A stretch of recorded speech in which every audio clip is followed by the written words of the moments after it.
मित्राचं लग्न असल्यानं पती पत्नी सोबत आले होते। लग्न सोहळा आटोपल्यानंतर दुचाकीनं एरंडोल इथं मामाची भेट घेण्यासाठी मार्गस्थ झाले।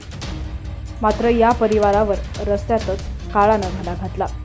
महामार्गावर निघालेल्या खडीमुळे दुचाकी घसरली। यामुळे मागे बसलेली पत्नी व मुलगा खाली पडले। याच वेळी मागून येणाऱ्या टँकर खाली ते चिरडले गेल्यानं त्यांचा जागीच मृत्यू झाला।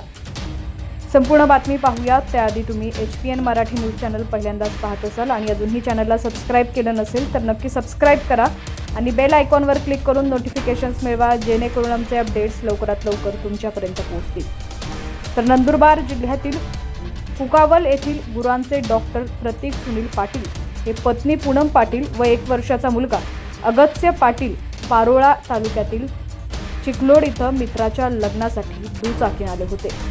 लग्न सोहळा पार पडल्यानंतर मित्राची भेट घेऊन ते एरंडोल इथं मामाला भेटण्यासाठी मार्गस्थ झाले। दरम्यान दुपारी 3च्या सुमारास महामार्गावरील सार्वे बाभळेनाग फाट्याच्या दरम्यान डांबर निघून खडी उखळली असल्यानं दुचाकी अचानक घसरल्यानं ते रस्त्यावर पडले। याचवेळी मागून येणाऱ्या टँकरचं चाक पूनम व अगस्त्य यांच्या अंगावरून गेलं। यात दोघा मायलेकांचा जागीच मृत्यू झाला, तर डॉक्टर प्रतीक विरुद्ध दिशेला पडल्यानं ते बचावले असून जखमी झालेले आहेत।